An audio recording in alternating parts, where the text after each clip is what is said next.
बस में एक मजदूर लड़की सवार थी जिसके पास किराए के पैसे नहीं थे। कंडक्टर उससे टिकट के पैसे मांग रहा था और वो बार बार हाथ जोड़कर कुछ कहने की कोशिश कर रही थी। बस में बैठे लोग उसे घूर रहे थे। कोई हंस रहा था, कोई ताने मार रहा था। कई बार मुड़ मुड़कर उसी को देख रहे थे। मुझे समझ नहीं आ रहा था कि आखिर मामला क्या है। मैं जैसे ही बस में चढ़ा, मेरी नज़र उस लड़की पर पड़ी। उसके चेहरे पर परेशानी साफ झलक रही थी, आंखों में डर साफ दिख रहा था। इतने सारे मर्दों के बीच वो खुद को असहज महसूस कर रही थी। तभी मेरी नज़र उसके पैरों पर गई और मैं चौंक गया। वो लड़की एक पैर से विकलांग भी थी। उसका एक पैर नकली था और वो स्टिक के सहारे खड़ी थी। ऐसा लग रहा था जैसे खड़ा रहना उसके लिए बहुत मुश्किल हो रहा हो। बस के झटकों से वो बार बार संतुलन खो रही थी। फिर भी वो किसी से झगड़ नहीं रही थी। वो चुपचाप खड़ी सब कुछ सह रही थी। मुझे उस पर बहुत तरस आया। मैंने कंडक्टर से पूछा, भाई ये क्या तरीका है किसी लड़की से बात करने का? आराम से बात करो, बताओ क्या समस्या है। कंडक्टर मुझे पहले से जानता था क्योंकि मैं रोज इसी बस से आता जाता था। बस में आधे से ज्यादा लोग मेरे मोहल्ले के ही थे क्योंकि हमारे मोहल्ले के सामने ही ये बस रुकती थी। कंडक्टर ने कहा, इसके पास टिकट के पैसे नहीं हैं और ये जबरदस्ती बस में बैठना चाहती है। मैं इससे कह रहा हूँ या तो पैसे दे दे या उतर जाए। मुझे उस लड़की की हालत देखकर और भी ज्यादा दया आने लगी। मैंने अपनी जेब टटोली। मेरे पास कुल 300 रुपए थे। उसी में से मैंने अपना टिकट करवाया था और बाकी पैसों से मुझे दिन भर का खाना चलाना था क्योंकि उस दिन मैं बिना नाश्ता किए ही घर से निकला था। फिर भी मैंने कंडक्टर से कहा, आप इसे बैठा दीजिए, मैं इसका टिकट करवा देता हूँ। कंडक्टर ने हैरानी से मेरी तरफ देखा क्योंकि वो मेरी हालत जानता था। बस में बैठे कुछ लोग हंसने लगे और ताने मारने लगे कि जो खुद भूखा है वो दूसरों का टिकट करवा रहा है। किसी ने कहा, लड़कियों को देखकर बड़ा दयालु बन रहा है। किसी ने कहा, शाम तक खुद रोएगा। मैंने उनकी बातों को अनसुना कर दिया क्योंकि मुझे ऐसे लोगों से बहस करने की आदत नहीं थी। कंडक्टर ने मेरा टिकट और उस लड़की का टिकट बनाया और वो लड़की जाकर सीट पर बैठ गई। उसने मेरी तरफ देखा और धीमी आवाज में धन्यवाद कहा। बस आगे बढ़ने लगी, लेकिन लोगों की फक्तियां अभी भी चल रही थीं। मुझे बुरा तो लगा, लेकिन दिल में सुकून था कि मैंने किसी मजबूर की मदद की। थोड़ी देर बाद बस उस स्टॉप पर रुकी जहां मुझे उतरना था। हैरानी की बात यह थी कि वो लड़की भी उसी जगह उतरी। उसने उतरते वक्त फिर से मेरा धन्यवाद किया और अपने पर्स से एक छोटा सा कागज का टुकड़ा निकालकर मेरी तरफ बढ़ा दिया। मैंने पूछा, ये क्या है? उसने कहा, मेरे पास देने के लिए और कुछ नहीं है, लेकिन जब आप बहुत मजबूर हो जाएं और कोई रास्ता नजर न आए तो इसे खोल कर देखना। मैंने मुस्कुराकर वो कागज जेब में रख लिया और अपने काम पर चला गया। मुझे बहुत तेज भूख लगी हुई थी, लेकिन दिल को तसल्ली थी कि किसी जरूरतमंद की मदद की है। मैं जिस दुकान पर काम करता था वहां बोरियां उठाकर लोडर में डालनी होती थीं। काम बहुत मेहनत का था। थोड़ी ही देर में मेरे हाथ पैर दर्द करने लगे। तब एक बड़ी गाड़ी आकर रुकी। कुछ लोग उतरकर बिरयानी के डिब्बे बांटने लगे। उन्होंने मुझे भी एक डिब्बा दिया। मैंने हाथ धोकर खाना शुरू किया और मन ही मन भगवान का शुक्रिया अदा किया कि मुझे यकीन था कि अगर इंसान सच्चे दिल से किसी की मदद करता है तो भगवान उसे भूखा नहीं रखता। शाम को दिहाड़ी मिली तो मैं बस स्टॉप के पास वाली दुकान से सस्ती रोटी और सब्जी लेकर घर की तरफ चला क्योंकि घर पर ईंधन खत्म होने की वजह से खाना नहीं बना था। घर में मेरी माँ और बहन मेरा इंतजार कर रही थीं। हमारा घर कच्चा था, अक्सर बिजली नहीं रहती थी। माँ हाथ के पंखे से हवा कर रही थी, बहन पास बैठी सिलाई कर रही थी। मैंने मन ही मन सोचा कि एक दिन मैं इन्हें हर सुख दूंगा, चाहे हालत कितने भी खराब क्यों ना हो। मैं कभी हार नहीं मानूंगा। उस रात मैं देर तक सो नहीं पाया। माँ और बहन दोनों खाना खाकर सो गईं, लेकिन मैं करवटें बदलता रहा। दिमाग में वही वस वाला वाक्य घूमता रहा। वो लड़की, उसका चेहरा, उसकी मजबूरी और लोगों की बेरुखी बार बार आंखों के सामने आ जा रही थी। जेब में रखी वो पर्ची भी याद आई, लेकिन मैंने उसे निकालकर नहीं देखा क्योंकि मुझे लगा वो खुद एक गरीब मजदूर थी, वो मेरी क्या मदद कर सकती है। सुबह होते ही मैं फिर काम की तलाश में निकल पड़ा। कई जगह गया, लेकिन कहीं काम नहीं मिला। कहीं गया तो कहा गया कि अभी जरूरत नहीं है, कहीं कहा गया कि बाद में आना, कहीं सीधा मना कर दिया। दिन गुजरते गए, हालत और बिगड़ते चले गए। कभी दिहाड़ी मिलती तो कभी खाली हाथ लौटना पड़ता। माँ की तबीयत भी खराब रहने लगी।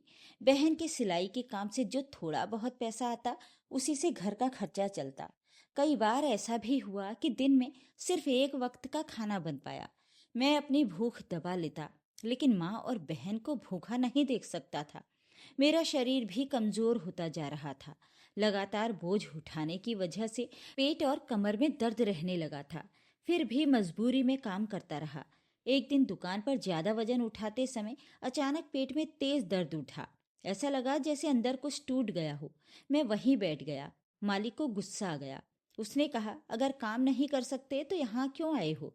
अगले दिन फिर वही दर्द, लेकिन अब सहने की हिम्मत नहीं बची थी।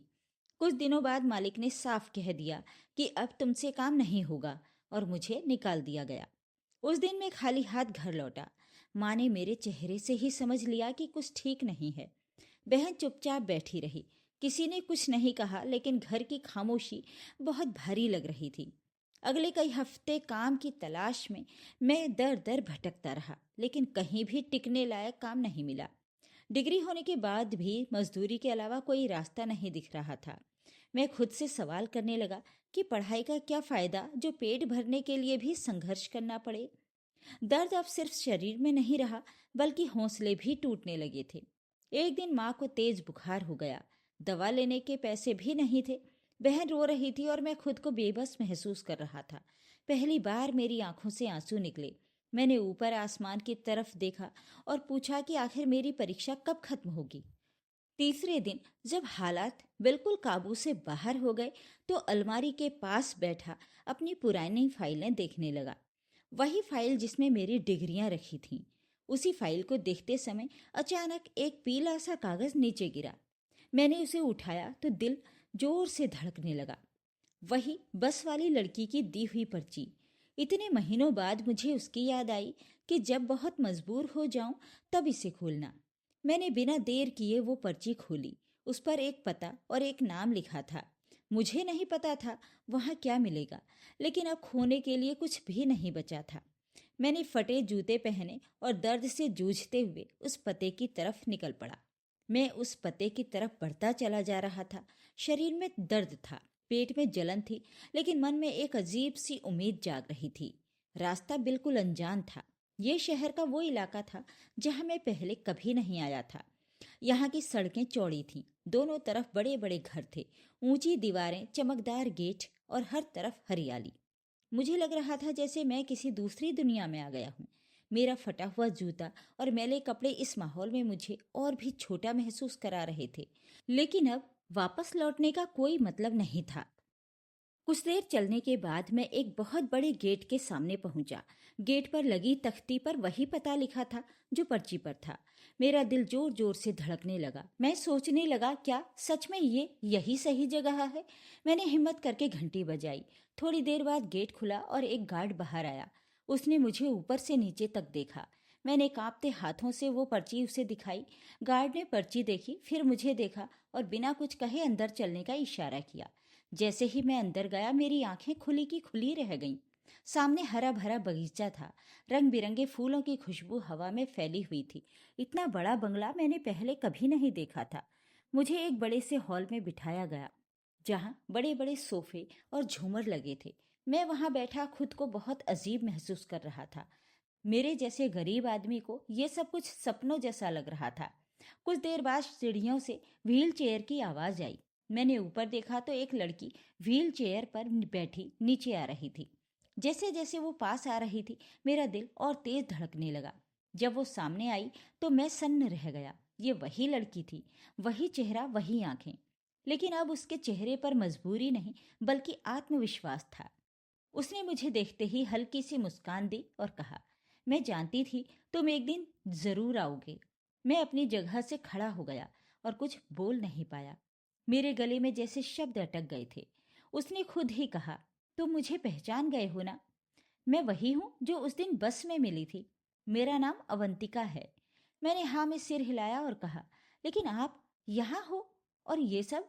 उसने मुस्कुराते हुए कहा, उस दिन जो तुमने देखा वो मेरे पिता की एक परीक्षा थी। मेरे पिता बहुत बड़े कारोबारी थे, लेकिन वो हमेशा कहते थे कि दौलत से बड़ा इंसान का दिल होता है। वो चाहते थे कि मैं अपनी विकलांगता के बावजूद दुनिया को करीब से समझूं, लोगों का व्यवहार देखूं। इसलिए उन्होंने मुझे बिना पैसे के साधारण कपड़ों में बस में भेजा, ताकि मैं देख सकूं कौन इंसानियत दिखाता है और कौन मुंह फेर लेता है। उस दिन बस में कई लोग थे, लेकिन सिर्फ तुम ही थे जिसने अपनी गरीबी भूलकर मेरी मदद की। मैंने सिर झुका लिया, मेरी आंखों में आंसू आ गए। अवंतिका ने आगे कहा, मेरे पिता अब इस दुनिया में नहीं हैं, लेकिन उन्होंने मुझे ये सिखा दिया कि नेक इंसान को पहचानना बहुत जरूरी है। मुझे अपने काम के लिए एक ईमानदार और संवेदनशील इंसान की जरूरत थी। तुम्हारी डिग्री से ज्यादा मुझे तुम्हारा चरित्र पसंद आया। उसने एक कार्ड मेरी तरफ बढ़ाया और कहा, ये मेरी कंपनी का कार्ड है। मैं चाहती हूँ कि तुम हमारे यहाँ मैनेजर के तौर पर काम करो। मेरी आंखों से आंसू बहने लगे। इतने दिनों की तकलीफ जैसे एक पल में दूर हो गई हो। मैंने कांपती आवाज में कहा, लेकिन मैं इस लायक नहीं हूँ।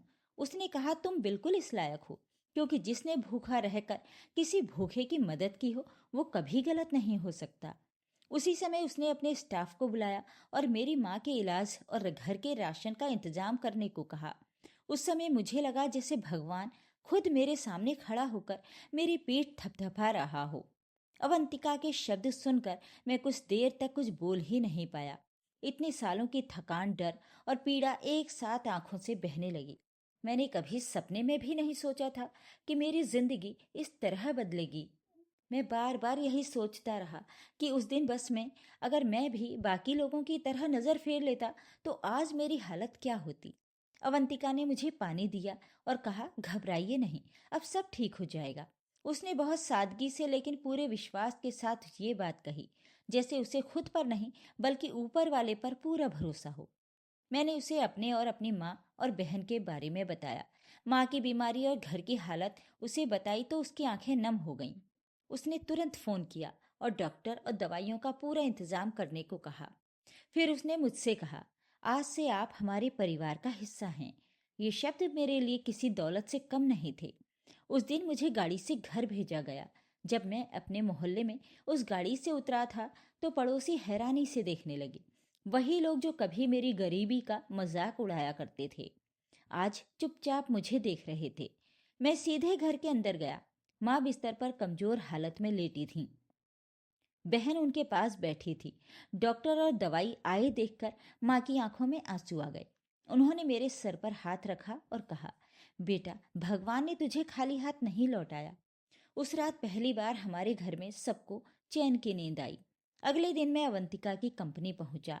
वहां का माहौल बिल्कुल अलग था। हर कोई इज्जत से बात कर रहा था। किसी ने मेरे कपड़ों या बीते कल पर नजर नहीं डाली। मुझे मेरे काम की पूरी जानकारी दी गई। अवंतिका ने खुद मुझे ऑफिस घुमाया और कहा, यहाँ काम सिर्फ मुनाफे के लिए नहीं होता, यहाँ इंसानियत भी जरूरी है। मैं पूरी मेहनत और ईमानदारी से काम करने लगा। शुरू में शरीर का दर्द अभी भी था, लेकिन अब इलाज शुरू हो चुका था। धीरे धीरे दर्द कम होने लगा था।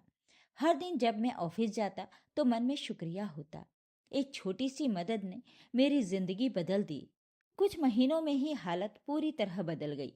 माँ पूरी तरह ठीक हो गई। बहन के लिए अच्छे कपड़े आए और उसके चेहरे पर मुस्कान लौट आई। हमारे कच्चे घर की जगह पक्का घर बनने लगा। मोहल्ले के लोग अब सम्मान से बात करने लगे। लेकिन मेरे दिल में किसी के लिए कोई शिकायत नहीं थी, क्योंकि मैंने गरीबी में भी सब्र करना सीखा था। एक दिन अवंतिका ने मुझे अपने ऑफिस बुलाया और कहा, तुमने साबित कर दिया कि मेरे पिता का फैसला सही था। तुम जैसे लोग ही समाज को बेहतर बनाते हैं। मैंने सिर झुका लिया और कहा, यह सब ऊपर वाले की मेहरबानी है, मैं तो बस एक जरिया हूँ। उस दिन ऑफिस से निकलते वक्त मैंने आसमान की तरफ देखा और दिल ही दिल में शुक्र अदा किया। मुझे लगा जैसे जिंदगी ने मुझे फिर से जन्म दिया हो। समय तेजी से गुजरने लगा। मैं पूरी ईमानदारी से अपना काम करता रहा। अवंतिका ने कभी मुझे मालिक और नौकर जैसा महसूस नहीं होने दिया, बल्कि हर फैसले में मेरी राय ली जाती थी। मैं भी पूरी जिम्मेदारी से काम संभालने लगा। कंपनी में काम करने वाले लोग अब मुझे इज्जत की नज़र से देखते थे, क्योंकि उन्हें पता था कि मैं सिर्फ पद से ही नहीं बल्कि अपने व्यवहार से वहां पहुंचा हूं। कुछ ही समय में कंपनी का काम और बेहतर होने लगा।